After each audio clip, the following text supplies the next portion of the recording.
Paz, irmão André.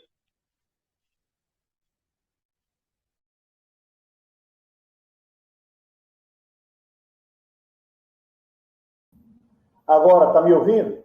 É isso aí. Pode ser, meu querido. Firme e forte. Você pode clicar aí no... Você pode estar clicando em vídeo. Tá vendo aí a imagem de uma câmera? Bacana, deixa eu procurar aqui.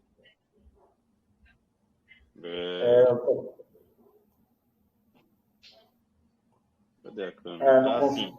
Sim, a câmera. Ah, tá. Então eu cliquei na câmera, mas o meu tá verde. Vídeo. O meu tá verde. Agora eu entrei, mas você não aparece? É? Entrei aqui, mas você não aparece? Tô dando uma olhada aqui também. Não tá aparecendo mesmo, não. Tá diferente. Eu tô Só um aparecendo aí? minutinho. Hã? Eu tô aparecendo aí? Não, só um minutinho. Não, você aparece, mas não aparece Não tá aparecendo. Não tá aparecendo a imagem, entendeu? Mas assim mesmo tá bom, não tá? Tá. Então tá bom. Correto seria você aparecer, porém... Assembleia de Deus. Ó, tá. EBD, Assembleia de Deus. Deixa eu ver aqui. Sim, vamos tentar entrar aqui. Aqui a câmera. Entrei.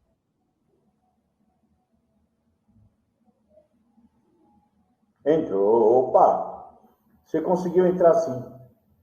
Eu não vou conseguir entrar porque a minha conexão está sendo através de um webcam e essa webcam estava sendo usada em outro programa. Deixa eu ver se esse programa foi encerrado. Não foi encerrado. E mesmo assim o meu antivírus não permite. Ele é chato demais. Mas vamos começar. Vamos estar falando hoje da nossa lição bíblica de número 7, correto, pastor Wanderlei? Correto.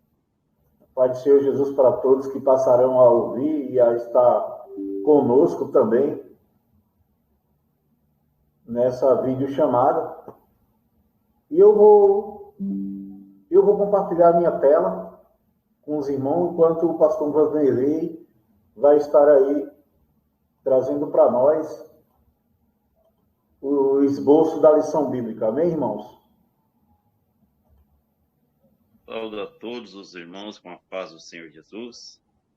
Nesse domingo, dia 18 de fevereiro de 2024, nós estaremos estudando juntos a lição 7, que tem como título o Ministério da Igreja. Vale a pena nós lermos o texto áureo, que se encontra em Efésios capítulo 4, versículo 11, que diz: "E ele mesmo deu uns para apóstolos, outros para profetas, outros para evangelistas, pastores e doutores, ou mestres." A verdade prática, ela está bem clara, dizendo: os dons ministeriais foram dados com o objetivo de edificar a igreja e promover a maturidade de seus membros. Vale a pena repetir a verdade prática e dizer que os dons ministeriais foram dados com o objetivo de edificar a igreja e promover a maturidade de seus membros. Enquanto o nosso irmão André vai se preparando e consertando o que precisa ser consertado aí nessa aula, nós vamos entrar na lição. Fica à vontade, irmão. Eu estou só compartilhando a tela. Pode entrar. Amém. Amém. O ministério Aqui, sacerdotal. a lição está aqui aplicada, tá vendo? Aqui, ó. Sim. Lição de número 7.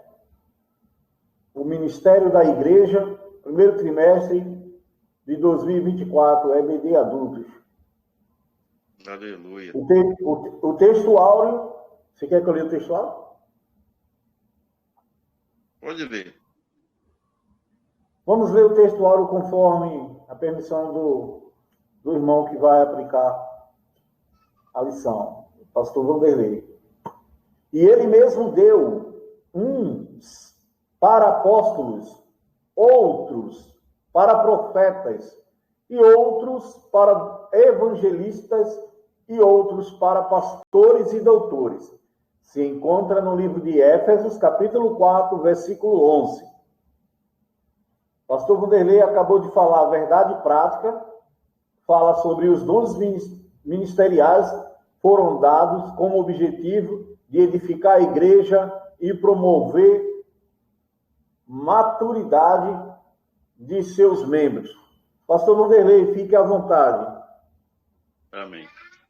Então, resumidamente, nessa lição, nós veremos o ministério em suas diferentes funções e ofícios, bem como as qualificações que biblicamente são exigidas para o seu exercício.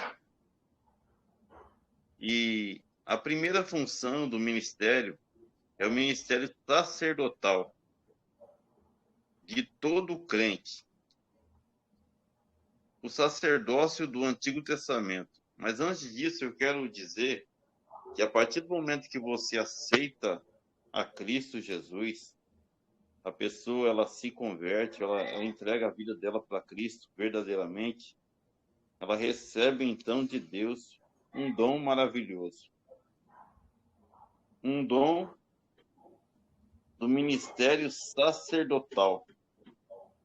O ministério sacerdotal, ele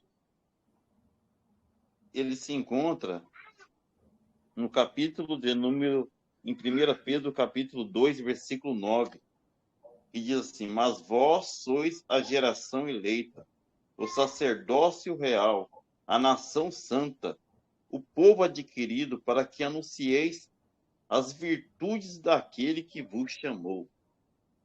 Então, esse ministério sacerdotal,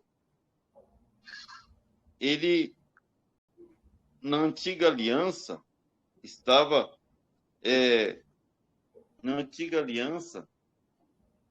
Israel servia como intermediário para que as outras nações pudessem receber a salvação. Mas depois que na nova aliança, os sacerdotes dessa nova aliança somos nós que aceitamos a fé em Cristo Jesus. Porque a Bíblia fala em Hebreus que ele é o nosso sumo sacerdote. E nós somos os sacerdotes.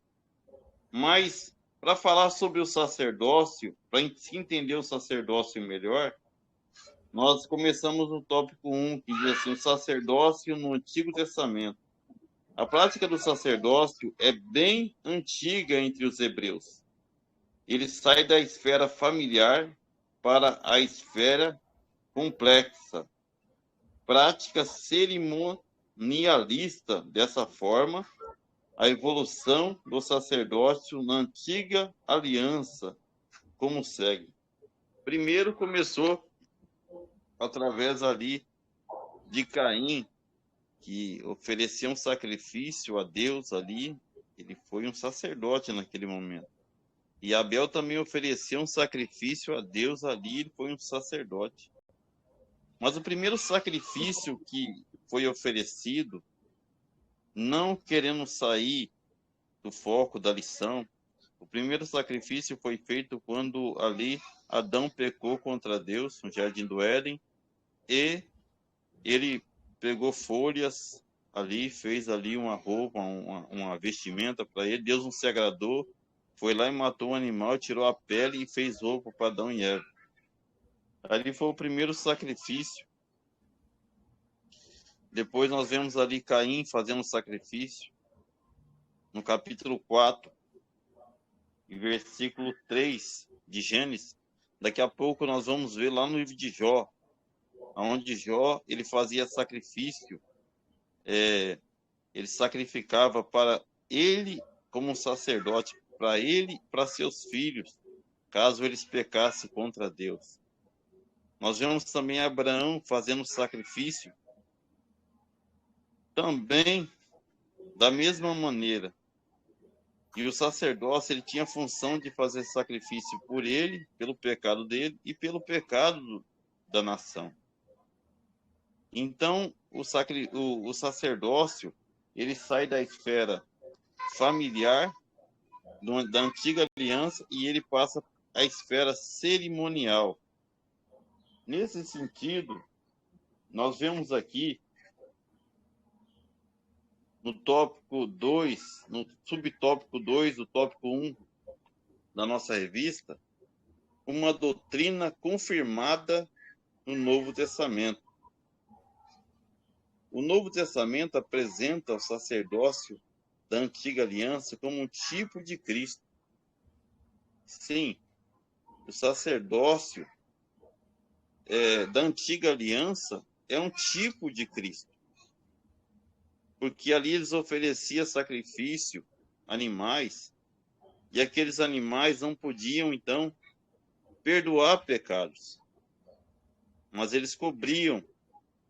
Era como se fosse, na verdade, um cheque, ou melhor, uma nota promissória. Era como se fosse uma nota promissória. Tal tempo virá um. E esse um vai fazer um sacrifício só, e através desse sacrifício, todos os pecados serão perdoados. Então, ali, na antiga aliança, o sacerdote ia lá e oferecia sacrifício. Mas aquele sacrifício não podia, então, perdoar, resolver o problema da humanidade. Mas quando Cristo veio, a Bíblia diz que ele fez um sacrifício só, e através desse sacrifício, ele trouxe, então, a vitória, ele trouxe a salvação para a humanidade. O perdão, ele pôde perdoar o pecado. Então, está dizendo que o sacerdócio da antiga aliança é um tipo de Cristo que operou o derradeiro sacrifício pelos pecados do povo. Assim, não mais uma família, tribo ou nação é detentora do sistema sacerdotal. Agora a igreja se constitui o sacerdócio universal de todos os crentes. Olha que coisa interessante. A igreja hoje constitui a igreja hoje constitui o sacerdócio universal de todos os crentes. Está em 1 Pedro, capítulo 2, versículo 5, 9. Logo, se debaixo da antiga aliança, o sacerdócio era um ministro do culto. Agora, sobre a nova aliança, como sacerdote, oferecemos o próprio corpo em sacrifício. Romanos capítulo 12, versículo 1. Está escrito: rogo-vos, pois, irmãos, que pela compaixão de nosso Senhor Jesus Cristo, vos apresenteis os vossos corpos em sacrifício vivo. Antes, o sacerdote da antiga aliança oferecia pombo, oferecia ali o cordeiro, oferecia ali o bode expiatório, mas hoje, na nova aliança, nós apresentamos os nossos corpos em sacrifício vivo, santo e agradável a Deus, que é o nosso culto racional. Pastor Vanderlei, com licença, deixa eu lhe perguntar, o senhor está acompanhando essa base de leitura, de raciocínio de qual, da primeira, do segundo, primeiro tópico, segundo, o primeiro tópico ainda, né? Sim, eu estou no primeiro tópico ainda. Tá certo. Para eu poder colocar na tela aqui, entendeu? O ministério sacerdotal de todo crente. mesmo irmãos que estejam aqui no nosso grupo e que irão passar a ouvir, o título da lição, olha lá, o Ministério da Igreja. Primeiro trimestre, 2024, EBD Adulto. Nós vimos lá, decorrer da semana, né, vários assuntos, né, da leitura diária. Ficamos sem falar no sábado. Tá. E sexta-feira, né? 1 Timóteo capítulo 3, versículo 2 a 7, as qualificações morais do ministério. Sábado, qualificações de natureza social do ministério. Certo, irmão? Só um minutinho, viu, pastor Vanderlei? A leitura diária em classe, que nós não falamos, se encontra no livro de Éfesos, capítulo 4, versículo de 11 a 16. E ele mesmo deu um para apóstolos, e outros para profetas, e outros evangelistas, e outros para pastores e doutores. Verso 12. Querendo o aperfeiçoamento dos santos para a obra do ministério, para a edificação do corpo de Cristo. Verso 13.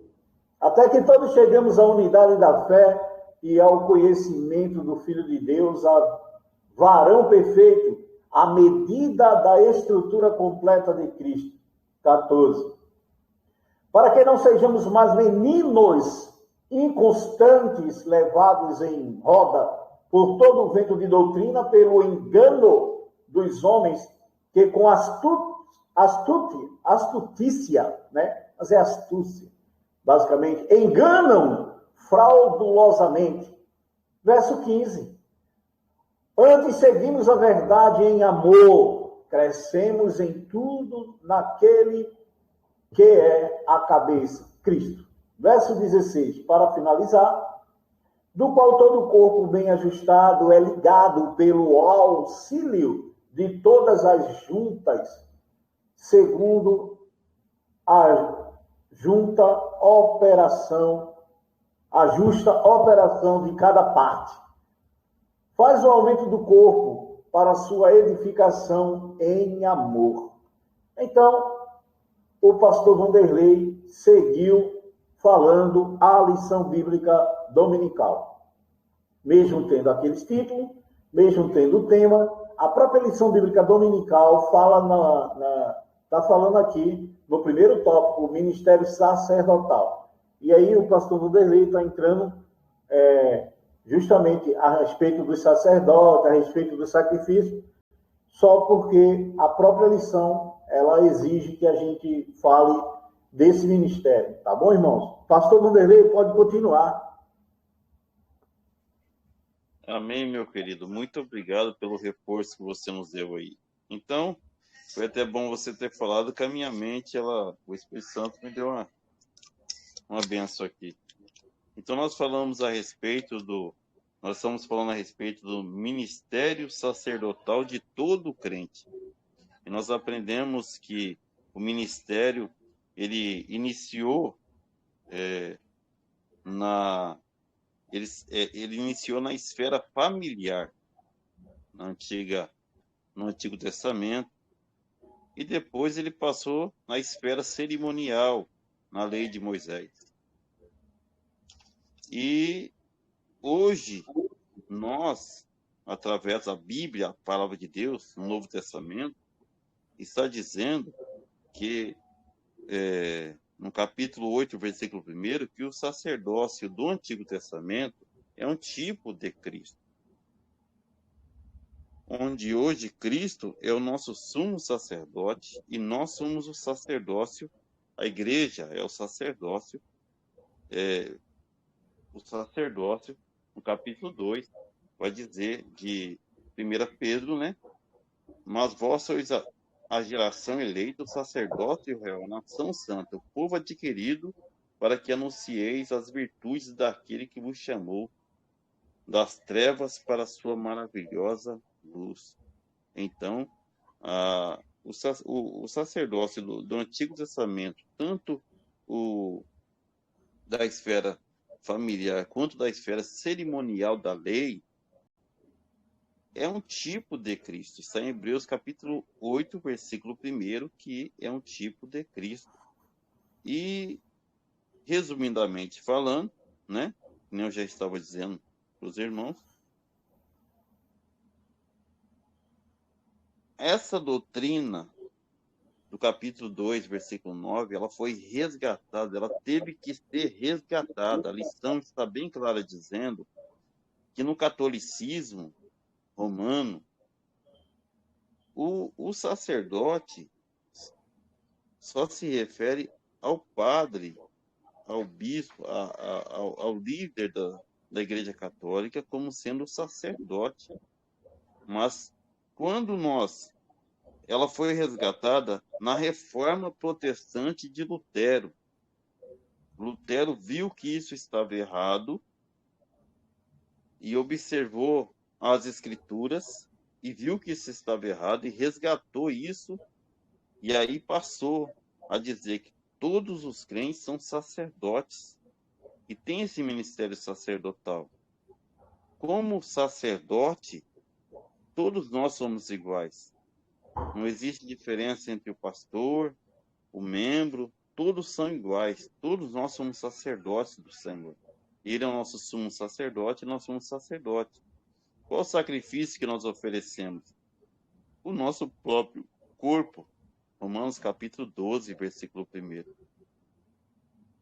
E agora depois, só que nós temos que entender que além de ministério sacerdotal, pessoal, cada um de nós somos sacerdotes e somos todos iguais, temos também o ministério quintuplo que o apóstolo Paulo, ele disse em Efésios capítulo 4, versículo 11. Então, o ministério quintuplo está aqui, ó. Eu estou indo para o segundo tópico, está escrito a estrutura do ministério quintuplo, né? A estrutura ministerial do Novo Testamento. Diz assim, o texto de Efésios 4:11 diz que Deus pôs na igreja apóstolos, profetas, evangelistas, pastores e mestres. Essa relação é descrita comumente como o ministério quintuplo da igreja. Primeiro, apóstolo. Quem são os apóstolos? Alguém enviado em uma missão. Mateus capítulo 10, versículo 2. Aí Alisson vai falar assim, ó, alguns requisitos podem ser destacados para alguém ser apóstolo. Ter estado com o Senhor Jesus. Ter sido uma testemunha da ressurreição de Jesus. Atos capítulo 1, versículo 22. E ter visto o Senhor. Atos capítulo 9, onde o apóstolo Paulo viu o Senhor no caminho de Damasco. Ter operado sinais e maravilhas, segundo Coríntios 12, 1-5. Assim, no Novo Testamento, o apóstolo pode ser visto mais como uma função de um ofício. Então, esses são os requisitos para ser um apóstolo. E profeta?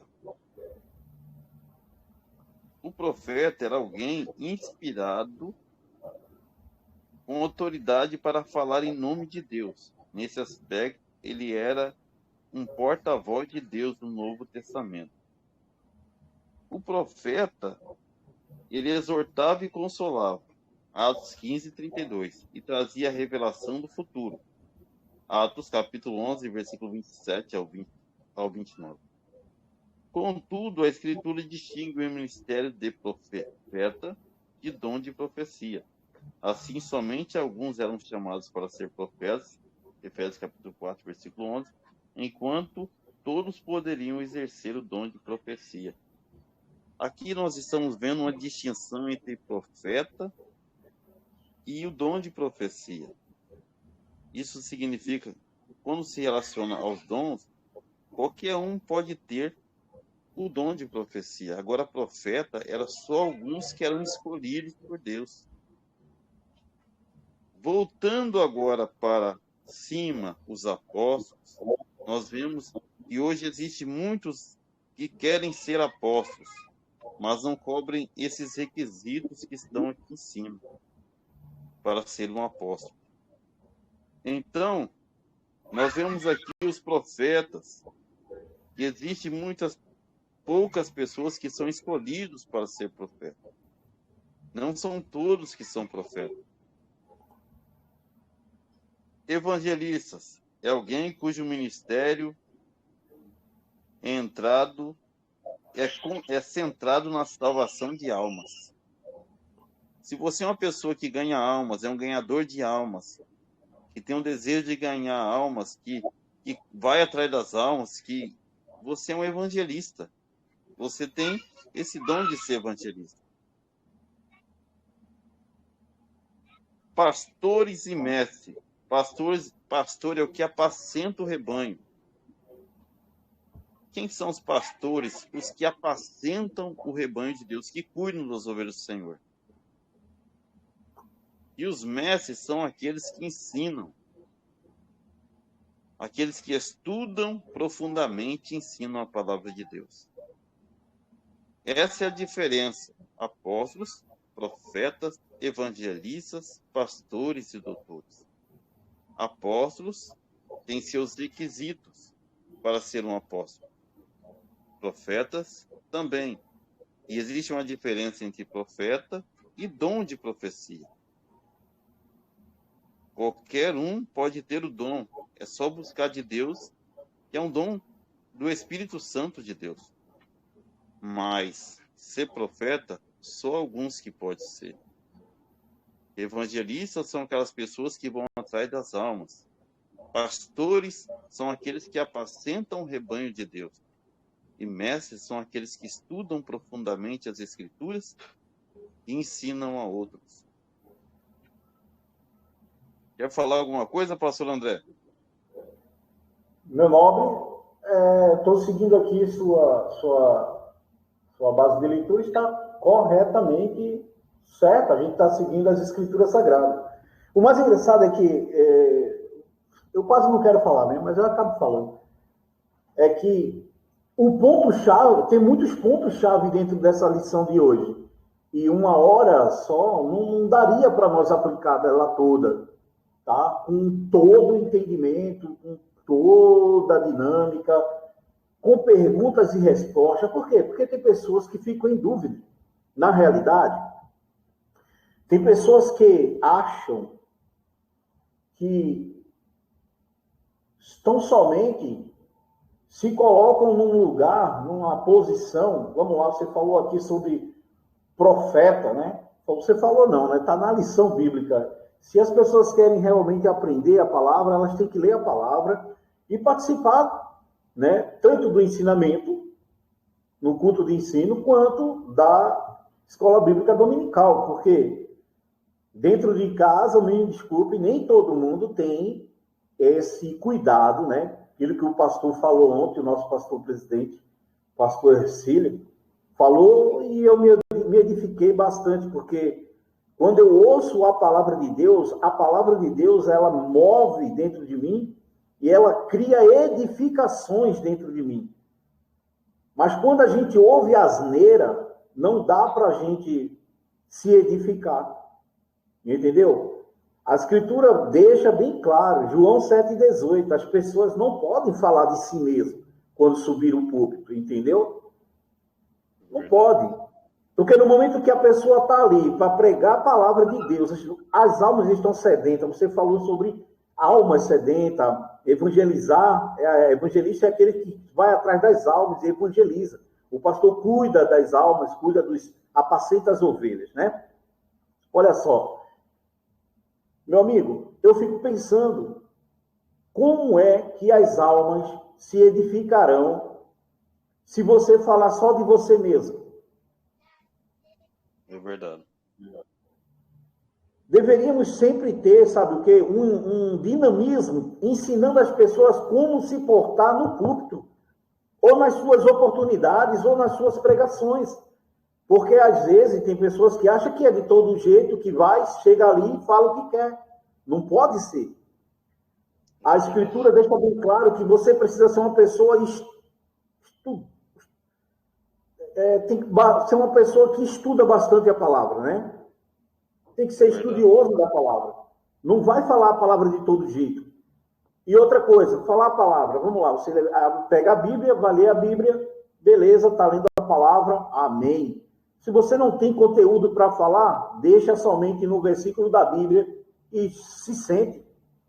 Deixa outras pessoas, né, com aptidão para ensinar. Mas não fique falando abobrinha, falando tal. Mais uma vez, fala sobre dons espirituais, fala muita coisa aí. Essa lição, ela está riquíssima.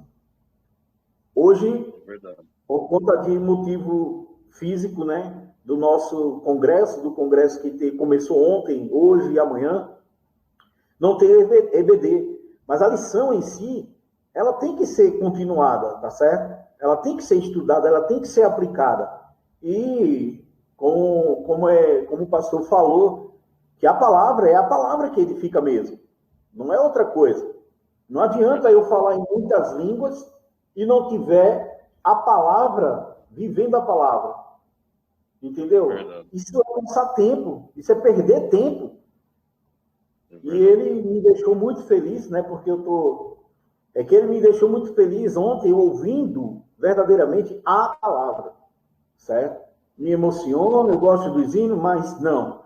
O que me edifica e me deixa muito mais animado e edificado verdadeiramente, dentro da minha alma, dentro do meu ser, e eu saio regozijado, é ouvindo a palavra. Mas não é qualquer palavra, é a palavra de Deus. E ontem a gente viu isso à noite com o nosso pastor presidente. Entendeu? Frisando aqui, meu querido, sobre profeta. Tem gente que acha que só porque está ali falando em línguas, já é profeta.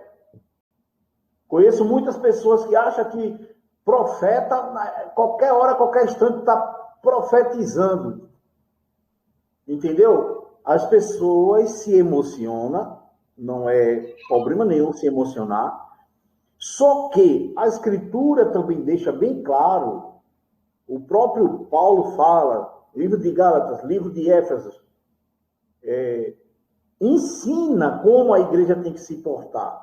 É o que você está aplicando agora, a lição, né? A lição da EBD. Como se portar? Se você está falando em língua, aqui é lugar para aprender, tá, irmãos? Quem estiver ouvindo, depois que não gostar, pode vir junto de mim e falar. Começa a falar, a gritar, bem alto, não tem intérprete. O que a Bíblia diz? Fala aí, pastor Vanderlei, a Bíblia diz o quê? Quando você fala em língua alto demais dentro da igreja e não tem intérprete, a Bíblia manda fazer o quê? Ficar calado. Ficar calado. E se você não fica calado, você está indo ao encontro da palavra. Você está indo de encontro à palavra, quer dizer, você está indo contra a palavra de Deus. E aí tem gente que faz tanta coisa dentro de uma congregação, grita, esperniza, faz um movimento que, me perdoe, o mesmo movimento que eu vejo, eu via quando eu estava a minha família inteira dentro da Umbanda. Me perdoe, tá? Perdoa aí, tá, pessoal? Mas depois pode vir junto de mim pessoalmente falar, não tem problema nenhum, não. O que acontece? Olha só, pastor Vanderlei, é rapidinho. Faz tanta coisa dentro da congregação achando que é o Espírito de Deus. O Espírito de Deus, o Espírito Santo, ele é educado. E já existe um ensinamento de que se você está falando em línguas, certo? Você está edificando você mesmo. Não precisa gritar dentro da congregação, fazer um monte de coisa e não tiver intérprete. Se não há intérprete, a Bíblia manda se calar. Você está me entendendo? Então, essas coisas que as pessoas dizem conhecer a palavra de Deus e não vivem. Por quê? Porque faz ao contrário. E fazendo ao contrário, está indo de encontro, que é melhor, indo contra a Bíblia, ou indo contra os ensinamentos, indo contra a palavra de Deus. Está entendendo? Então, isso verdadeiramente, para mim que já tenho conhecimento, o senhor que já tem um conhecimento, vários outros pastores que já têm um conhecimento disso, para nós, não nos edifica. Não dá, porque a palavra diz uma coisa e as pessoas tentam e temam fazer outra. Tá me entendendo, pastor? Entendi. É dentro Fica, desse tema que... fica à vontade aí, que aí você falou sobre profeta, alguém inspirado, né, autorizado por Deus para falar em nome de Deus. Em nome de Deus. Isso é muito sério. Fica à vontade, pastor. Tem muitos profetas hoje que, na verdade, só tem o título de profeta, que não são profetas. Às vezes, até tem o dom de profetizar. Tem um dom, recebe um dom de Deus. Lembrando que Deus, ele usa quem ele quer. A Bíblia fala que Deus usou uma jumenta para falar com Balaão. Mas aí foi o extremo, né, pastor Vanderlei?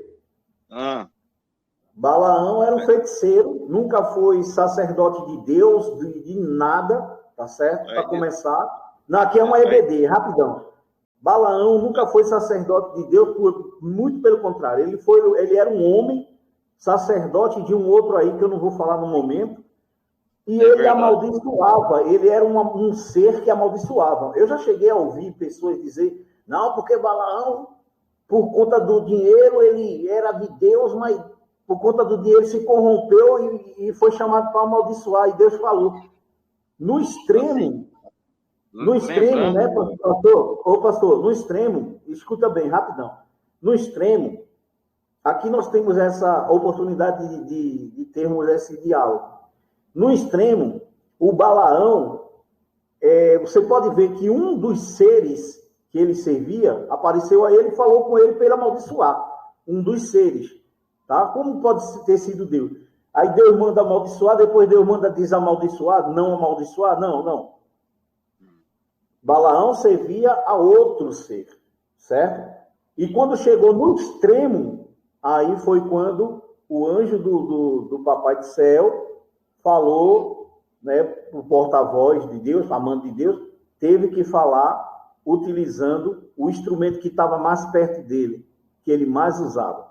Entendeu? Só era isso que eu queria frisar, porque as pessoas leem Balaão, acham que Balaão era sacerdote do Senhor Deus. Não tem nada a ver uma coisa com a outra. Mas fica à vontade, pastor. É que o que eu quero frisar é que, na verdade, o dom de profecia não tem nada a ver com ser profeta. Ser profeta é uma pessoa que é escolhida por Deus para transmitir a palavra de Deus, ele prevê o futuro, é uma pessoa que faz, que exorta, e ele, além dele consolar, ele também exorta, né? Hoje nós vemos muitas pessoas que têm o dom de profecia, se dizem profeta, mas só consola com fins financeiros. Porque lá em Timóteo fala assim que o amor ao dinheiro é a raiz de todos os males. Lamentavelmente, sim, hoje tem pessoas que vendem a verdade. E essas pessoas que vendem a verdade são pessoas que não têm compromisso com a palavra de Deus. Sim. Então, só para os irmãos entender que existe uma diferença entre profetas, entre o ser profeta e o dom de profecia, que é completamente diferente. Entendeu, irmãos? Então, existe alguns que são chamados por Deus, escolhidos a dedos, que são profetas. E muitos que podem ter o dom de profecia, porque é só você buscar de Deus, porque é um dom do Espírito Santo. E uma coisa interessante aqui também, que eu estava vendo aqui, é o apóstolo. No livro de Mateus, capítulo 10, versículo 2, Lucas, capítulo 22, versículo 14, Atos, capítulo 13, versículo 2, irmão, que o nosso tempo é muito curto, está escrito que existem alguns requisitos que podem ser destacados para alguém ser um apóstolo. O primeiro requisito para o homem ser um apóstolo é ele ter estado com o Senhor Jesus. Isso é, pessoalmente. Atos capítulo 1, versículo 21, 22, ter sido uma testemunha da ressurreição de Jesus. Olha aí os requisitos. Ter visto o Senhor Jesus. Ter operado sinais e maravilhas. Olha os requisitos de um apóstolo. Isso se aplica a Pedro, a Paulo. Isso se aplica aos apóstolos de antigamente. Mas Sim. hoje muitos querem se denominar apóstolo. E não cobre esses requisitos que tem hoje. Aí nós viemos para Profeta, onde nós já falamos aqui, comentamos sobre isso. Aí nós entramos no evangelista. Que o evangelista é uma pessoa que ele vai ganhar para Jesus, ele tem uma pessoa que vai atrás das almas. Você é um evangelista, meu irmão. Se você sente esse desejo, que você vai atrás das almas com intenção de ganhar alma. Os pastores, que a Bíblia está dizendo, pastor apacenta o rebanho de Deus. E lembrando que está escrito assim, pastores e doutores. Nós temos um sumo pastor que é único, Jesus. Mas nós temos pastores outorgados por Jesus para o ministério. E também mestres. Esse ministério de mestres, o pastor André, ele tem sido desprezado pela igreja moderna, a igreja de hoje. A igreja desprezou esse ministério de mestres. Até porque utilizaram da palavra a letra mata e o espírito vivifica, que é uma grande heresia, não esse versículo em si, mas sim a forma que aplicaram esse versículo na igreja, dizendo que o conhecimento de Deus, você ter conhecimento de Deus, você está se matando pelo conhecimento de Deus, porque está sendo a letra na sua vida. Mas quando Moisés falou, quando a Bíblia, Paulo fala da letra, ele está se referindo à lei de Moisés, que dizia que a alma que pecar, essa morrerá. E jamais desprezando o ministério de mestres e doutores. E o outro ministério que tem é do capítulo 6, versículo 1 ao 7, que fala do serviço dos diáconos e presbíteros. O Novo Testamento mostra como o diácono foi instituído, Atos capítulo 1, versículo 7. O diácono foi instituído, que nem o irmão André já falou, porque os hebreus começaram, os gregos começaram a murmurar contra os hebreus, e eles não estavam cuidando nem dos órfãos, nem das viúvas. Então, para esse fim, foram levantados diáconos, para cuidar desse assunto e também servir as mesas. Essa foi a intenção do diácono, foi escolhido. O sentido verbal grego diakoneo é servir, o que ocorre 37 vezes ao longo do Novo Testamento. Isso significa que aparece em Atos capítulo 6, versículo 2. Da mesma forma, o substantivo grego diaconia ocorre 34 vezes no Novo Testamento. Ele também aparece nesse sentido de servir, em Atos capítulo 6, versículo 1. À luz do contexto de Atos capítulo 6, observamos que o diácono é um serviço dedicado mais à esfera social da igreja. Por outro lado, o presbítero, traduzido como presbíteros, ocorre 66 vezes no texto grego do Novo Testamento. Em Atos capítulo 14, versículo 23, o termo é usado para se referir aos anciões que presidiam igrejas. Esse mesmo sentido é usado em Lucas capítulo em Atos capítulo 20, versículo 17. É usado, em esse sentido, esse termo é usado por Lucas em Atos capítulo 20, versículo 17, quando Paulo se encontra com os presbíteros de Éfeso.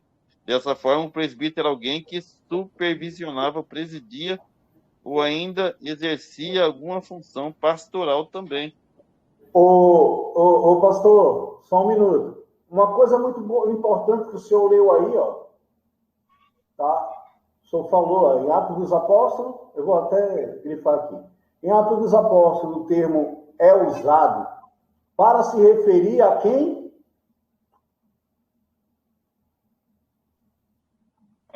em Atos dos Apóstolos é usado o termo aqui, ó. Em Atos 14, 23, o termo é usado para se referir aos anciões que Então, presidiam as o igrejas. termo presbíteros referia-se a quem? Anciões. Que são anciões? Anciões anciões eram pessoas que supervisionava e presidia e ainda exercia alguma função pastoral na igreja. Sim. Aí eu te pergunto, quando a gente fala a expressão ancião, o que nos vem na nossa mente? Uma pessoa o quê? Madura? Uma pessoa estruturada? Uma pessoa experiente? Correto? Com certeza, uma pessoa que seja Então, mais velha. voltando ao assunto de anciões, se fôssemos ver, no que se refere a atos dos apóstolos, as atitudes dos apóstolos, né? Porque a gente fala atos dos apóstolos, quer dizer, todas as bases que os apóstolos praticavam. Então, eram as atitudes dos apóstolos, né? Todos os atos que os apóstolos proferiram, agiram, implementaram. Então, a escolha de um presbítero, eu não vou nem, tá? Se referia-se a anciãos. Então, eles pegaram os anciões, pessoas sábias, daí, com estrutura da palavra, tá certo? Com toda a base de conhecimento e experiência, e dava-se a eles o título de presbíteros. Aqui nós estamos numa escola bíblica dominical, lendo a própria revista da EBD, da sociedade, da CGASDB. Não é isso ou não? Casa Publicadora das Assembleias de Deus, correto? É isso mesmo. Então, o que acontece? Aqui ele está nos ensinando que as atitudes dos apóstolos, em referência à escolha de presbíteros, eles observavam e davam este título aos anciões. Muito obrigado, pastor Vanderlei, por estar aqui falando conosco aí, trazendo o esboço da lição. Vamos até o fim nessa lição, porque hoje, como eu disse para você, hoje nós não temos a nossa EBD na nossa congregação, na nossa igreja, a sede IT em si, mas nós estamos interagindo a própria lição dentro dessa live. Então, nós temos aí, né, uma oportunidade de expandir, né, a leitura e a aplicação. Fique à vontade, viu? Aleluia. Glória a Deus. E uma coisa interessante também, pastor, é a qualificação, as qualificações para o ministério, né? Que nós vamos aqui. Aí, uma coisa interessante que eu quero deixar bem claro para os irmãos é que nós não somos perfeitos. Ninguém é perfeito. Cada um de nós somos pessoas imperfeitas. Se nós fôssemos perfeitos completamente, nós não estaríamos aqui, nós estaríamos no céu, né? E aqui, no tópico 3, está falando algumas qualificações que se dá ao obreiro que quiser exercer, então, o ministério do Senhor. É claro que quando você trabalha numa fábrica que produz um produto, estou dando um exemplo aqui, você tem o produto padrão que é escolhido para que o fabricante ele possa fazer um produto aproximado daquele, que seja mais aproximado, para que os outros produtos também saiam perfeito, padronizado. Da mesma forma é o ministério, né? As qualificações para o ministério. O apóstolo Paulo expõe a qualificação para o exercício ministerial nas suas cartas pastorais. 1 Timóteo, capítulo 3, versículo 1 ao 15, Tito 15 ao 9. Aqui listamos alguns, uma delas. Não apegado ao dinheiro. Isso é, não pode ser uma pessoa avarenta, né?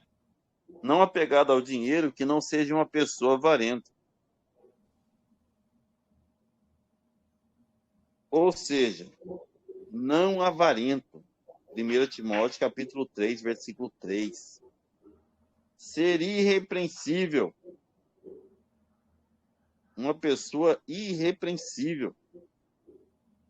1 Timóteo, capítulo 3, versículo 2, Tito, capítulo 1, versículo 6. Ou seja, alguém que não possua nenhuma acusação válida.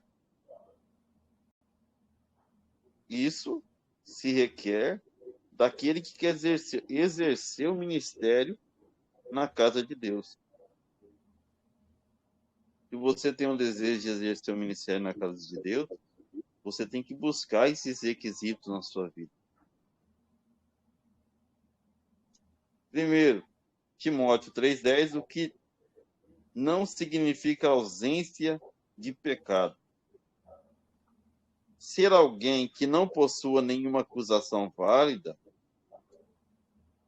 o que não significa ausência de pecado. Ou melhor, se você falar que você não peca, você é mentiroso. Ou você chama Deus de mentiroso. Mas uma vida pessoal ilibata, acima de qualquer acusação legítima e de alguns escândalos públicos.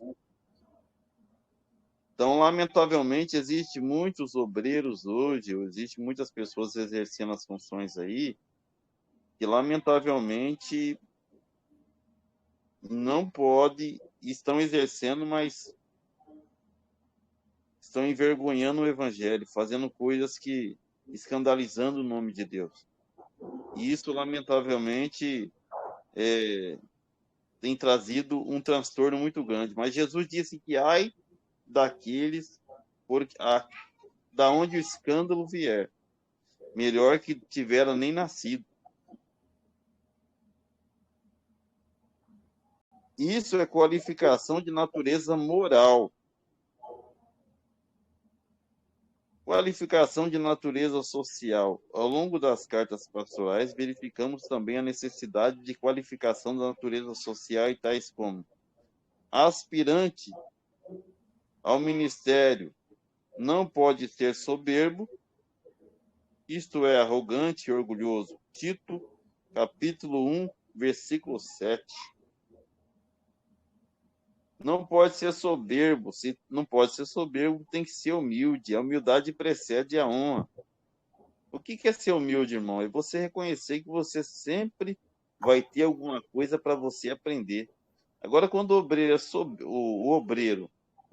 é soberbo, irmão, misericórdia, ele faz tudo errado, destrói tudo a igreja. Aí depois, para consertar, meu irmão, não tem como consertar. Uma pessoa de difícil convívio social. Alguém que, devido à sua soberba, mantém-se obstinado em sua própria opinião. Pastor Vanderlei. Oi. O senhor falou Tito, capítulo 1, verso 7, correto? Correto. Posso ler aqui? Lê, é melhor ler. É bom frisar esses pontos, porque a gente está numa escola, né? Então a gente tem que aprender. Vai. Tito, capítulo 1, versículo 7. Sim. Por ser encarregado da obra de Deus, é indispensável que o bispo seja irrepreensível, não arrogante, não briguento, não apegado ao vinho, não violento, nem dominado pela arrogância. É isso que diz aqui o versículo de Tito, capítulo 1, versículo 7, do livro de Tito. Foi bom a gente ler, porque às vezes a gente fala, mesmo estando na lição, e a gente não fala o versículo, não lê o versículo, as pessoas têm que examinar a escritura, hein? Então, o que o pastor Vanderlei está seguindo ali a didática, certo? Está seguindo a lição, e ele frisou bem sobre alguém que tomar conta, né, que trabalha na obra e tomar conta, exerce um cargo, né, na obra de Deus. Amém, irmão? Fica à vontade, pastor Vanderlei. Amém. Aí fala truculento, violento, aquele que possui um temperamento mais colérico, uma pessoa que não pensa duas vezes antes de agir e de forma descontrolada contra outro, desqualificado ou para ser ministro do Senhor. Uma pessoa dessa, ele na verdade, é desqualificada para o exercício da obra de Deus. Positivo. Por quê? Porque isso pode trazer um transtorno. Os irmãos que estão me ouvindo aqui agora, existe uma igreja que ela estava muito grande aqui em Ribeirão Preto, e ele estava ganhando muita alma para Jesus, e os dois ministros ali saíram no tapa por descontrole. E isso prejudicou e acabou com a igreja, porque muitos membros da igreja se desviou. Até porque tem um amigo meu que está decepcionado com isso, até nem quis saber mais de igreja. Por quê? Por causa que o obreiro é uma pessoa que estava desqualificada para tal exercício. Então, o obreiro precisa de ter esses, como se diz, essas qualidades, né, que de Tito, capítulo 1, versículo 7, né? Que não seja soberbo, que não seja violento. Então, essa é a qualidade nós falamos da qualidade de natureza, da qualificações de natureza moral, a qualificações de natureza social, e agora vamos falar sobre qualificados para o ministério. De acordo com as cartas pastorais, podemos afirmar que qualificações claras para o exercício do ministério da Igreja de Cristo. Nesse sentido, os ministros do corpo de Cristo têm como requisito inegociável para o ministério das qualificações morais e sociais, conforme estudamos aqui.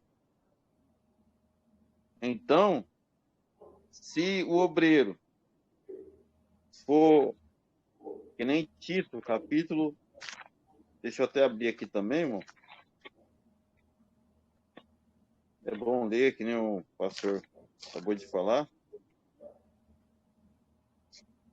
sobre isso. Tito, capítulo 1, versículo 7. Aí, porque convém que o bispo seja irrepreensível, né? Que nem o nosso irmão já leu, como despenseiro da casa de Deus, não soberbo, nem iracundo, nem dado ao vinho, e nem espancador, nem cobiçoso de torpe ganância, mas dado à hospitalidade, amigo do bem, moderado, justo, santo e temperante, retendo firme a fiel palavra, que é conforme a doutrina, para que seja poderoso tanto para admoestar com a sã doutrina, como para convencer os contradizentes. Oh, palavra maravilhosa. Aleluia, é isso aí.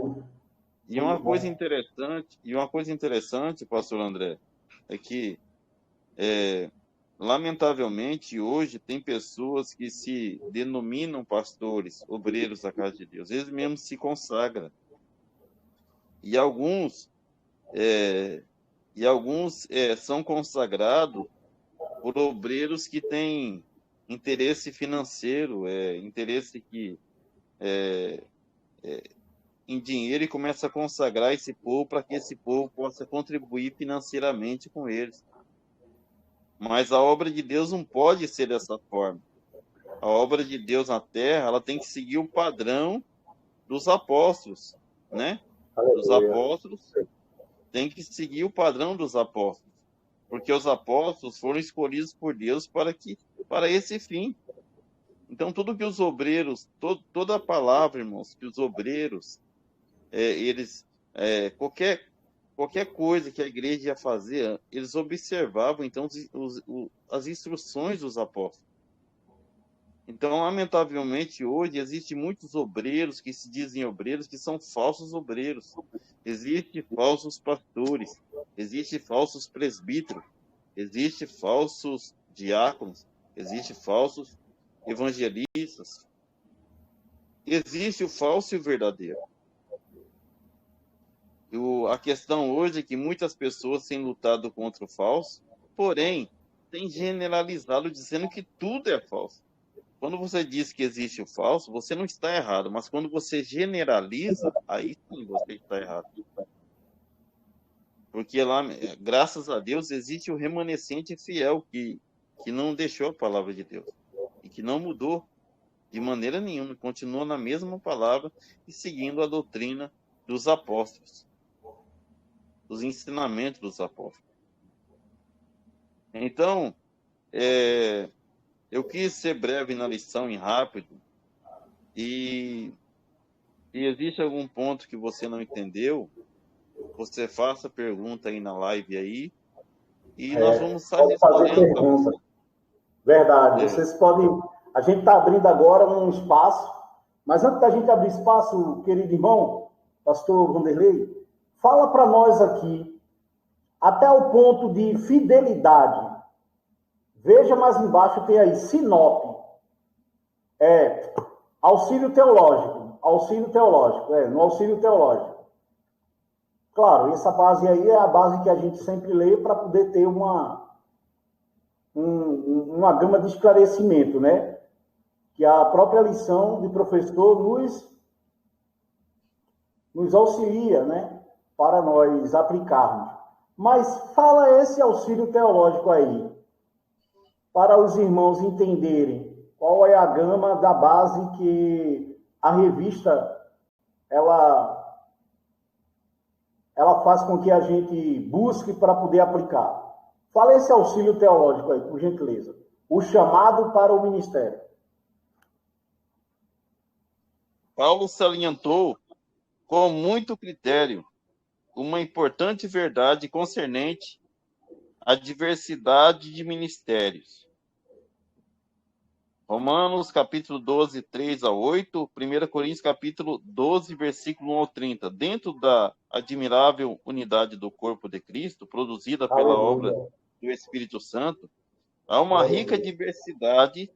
Nem todos os ministérios têm a mesma função, o mesmo dom, ou o mesmo ofício. Assim como o corpo humano tem uma grande variedade de órgãos, o fim de funcionar apropriadamente, o corpo de Cristo requer diversidade de ministérios para a igreja possa cumprir com eficiência as ordens de Cristo. Aleluia. Na diversidade da unidade, brilha o interesse de Deus pelo indivíduo. Aleluia. A despeito da função, o dom ou o ofício, a despeito de quão atraente ou oculta seja a tarefa confiada a alguém, todos aos olhos de Deus são importantes. Cada crente será recompensado de acordo com a sua fidelidade. Aleluia, aleluia. Frisa, cada crente será recompensado de acordo com a sua fidelidade.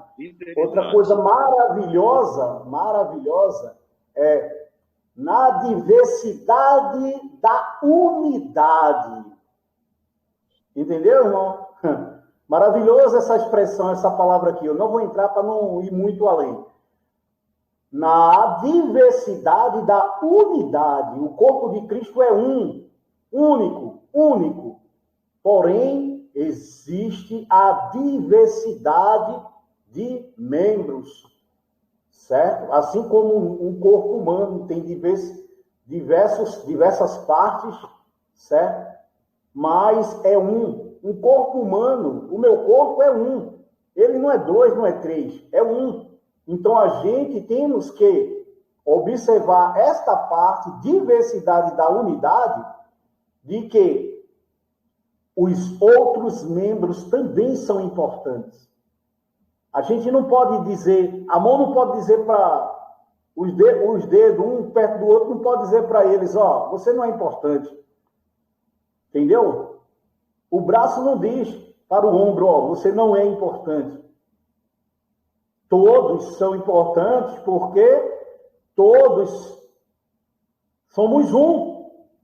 No momento em que nós aplicarmos e entendermos que somos um, aí sim, verdadeiramente, o mundo inteiro compreenderá que vivemos em Deus e Deus vive em nós. Deus abençoe você, meu pastor. Fica à vontade de fazer a conclusão e falar. E aos irmãos, deixa eu ver se alguém já chegou a mandar alguma coisa, alguma pergunta. Se os irmãos tiverem alguma pergunta a fazer, fiquem à vontade, viu? Nós estamos aqui para ouvir. Pastor Vanderlei, nós estamos aqui com o conferencista Edson, lá de Pernambuco, porém o mesmo se encontra trabalhando. Se ele tiver alguma pergunta a fazer, ele fica à vontade também. Dentro da palavra que você falou, irmão, o próprio Jesus, ele disse que o discípulo, uma certa feita, estava perguntando, depois que ele partisse, o Senhor Jesus, quem seria o líder, o maior deles. Aí Jesus colocou uma criança e falou assim, aquele que foi igual a criança, né? E aí Jesus também diz assim que aquele que servir, né? Jesus deu exemplo, né? Que o maior, aquele que servir, o maior é aquele que serve, né? E na igreja, todos nós servimos, né? Todos nós somos sacerdotes ali, né? Então nós servimos ao Senhor, né? Com o nosso corpo, né? Então nem todos são iguais para Deus, né? Verdade, verdade. E cada um será recompensado de acordo com a sua fidelidade. Então, não tenho nem o que falar mais, né? E lá em Romanos capítulo 13, vai falar que toda autoridade é constituída por Deus. Aquele que desobedece à autoridade, desobedece o próprio Deus. Ali está falando toda a autoridade. Não está falando assim só da autoridade civil ou religiosa, ou isso está falando de toda a autoridade. Então existe uma hierarquia, né? Uma hierarquia que existe. Então, se eu não obedeço ao homem que Deus outorgou para estar na minha frente, como o meu pastor, ou que seja a pessoa que está na minha frente, como é que eu vou obedecer a Deus que eu nunca vi, né? Então, na realidade, o pastor Vanderlei, na realidade, o senhor está falando certo.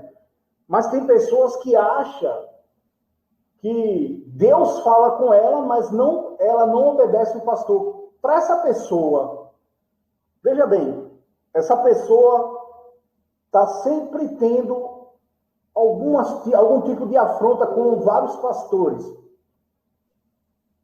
Certo? Está sempre tendo um tipo de afronta com vários pastores. Certo? E aí eu te pergunto, essa pessoa é chamada por Deus e não obedece, vamos lá, ao líder, certo? Vamos dizer assim, ao líder. Essa pessoa está obedecendo a Deus?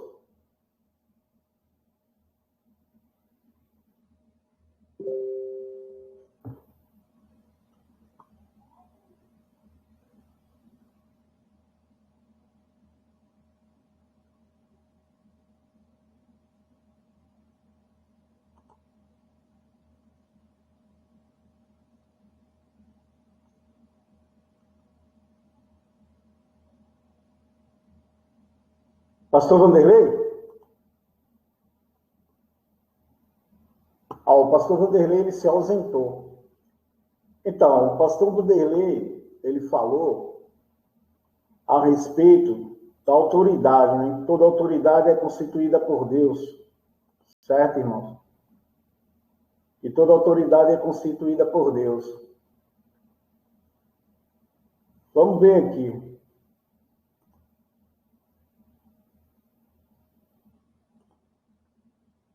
A autoridade constituída por Deus.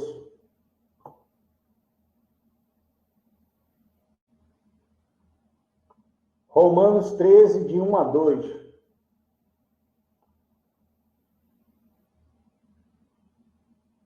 Certo. Romanos 13, de 1 a 2. 1 Pedro, capítulo 2, verso 13.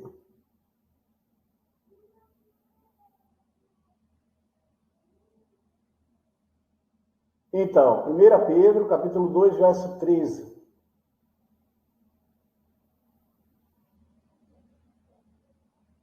Certo? Romanos, capítulo 13. 1 Pedro 2, 13 a 17. Fala, 1 Pedro 2, 13 a 17, fala sobre sujeitar, né? A governantes e autoridade, cada qual seja as autoridades constituídas, porque não há autoridade que não vem de Deus. As existentes foram constituídas por Deus. Por causa do Senhor, submetei-vos a toda a autoridade constituída entre os povos, seja o rei como principal monarca, seja os governantes. 1 Pedro 2, 13. Romanos 13, 1 a 5. Todos devem sujeitar a autoridade governante, pois não são autoridade que não venha de Deus. As autoridades que existem foram estabelecidas. Eu não vou entrar nesse título agora, tá certo? Por conta da revista que nos pede para entrarmos em outro título. Mas nós vamos entrar depois, Romanos 13, de 1 a 2. Toda autoridade é constituída por Deus. Vamos entrar a respeito disso aí futuramente na próxima base de aula, tá? Porque a gente vai ver que realmente existe uma autoridade que foi constituída por Deus e essa autoridade ela não é ensinada, tá certo? E a Escritura deixa bem claro que esta autoridade tem a autonomia, quer dizer, que tem a autoridade. Essa autoridade constituída por Deus, ela tem a autoridade de julgar, condenar e absolver. E essa autoridade aqui na terra, a Escritura fala que são os magistrados. Magistrados, juízes. Você vai diante do juiz hoje, o que acontece? Automaticamente, vou entrar depois, tá, pessoal? Hoje não, vou parar por aqui. Mas automaticamente, com toda a avaliação, com todas as coisas que ele recebe, ele diz se você vai ser absolvido ou se você vai ser condenado. Então, é essa autoridade, a autoridade primórdia, constituída por Deus, tá? Desde lá de trás. Você vê isso em Juízes, né? Quando ele... Bom, vamos embora. Eu não vou entrar nessa base agora, porque a lição não pede para eu falar sobre essa autoridade. Mas um outro dia nós vamos entrar sobre essa autoridade constituída por Deus, que tem a autonomia e autoridade para condenar e absolver. E você vê seriamente isso aí no livro de Juízes. Mas vamos deixar para a próxima lição. Pastor, Pois não? Tá me ouvindo, pastor? Agora sim, ele retornou. Fica à vontade. Sabe o que aconteceu? A bateria acabou logo Então vamos fazer a conclusão aqui, já terminar a lição. Tá, pode fazer a conclusão. Conclusão é...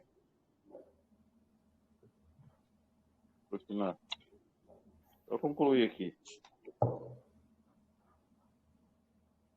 Certo.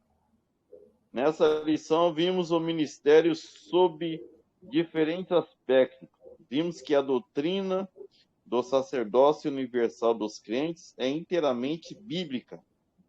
Todo crente tem o privilégio de apresentar a si mesmo e a outro diante de Deus. Tem a necessidade de mediadores terrenos. Vimos também que Deus pôs na igreja alguns para o exercício de determinadas funções específicas. Esses ministérios devem ser vistos como dom de Deus à igreja. Amém. Amém? Amém. Deus abençoe os irmãos. Deus abençoe os irmãos e essa é a lição. E em nome de Jesus, a próxima vez vai ser melhor para a glória de Deus. Assim seja, meu querido. E até no culto, se Deus quiser, às 6 horas da tarde, né, Varão? Às 18 horas da noite, positivo. Estaremos 18 lá. horas da noite. É isso aí. Amém? Se Deus quiser, lá vai ter um amigo que eu convidei hoje. Em nome de Jesus, vai estar lá para ouvir a palavra de Deus. Assim seja. Opa! Aleluia. Deus abençoe a todos que participaram. O conferencista irmão Edson Soares, o pastor Vanderlei, e a todos que passarão a ouvir essa lição bíblica dominical de hoje, dia 18/2/2024, a lição bíblica dominical, aplicada no Telegram, através das Assembleias de Deus, Ministério A Videira. Deus abençoe os irmãos e até a próxima lição. Amém? Amém.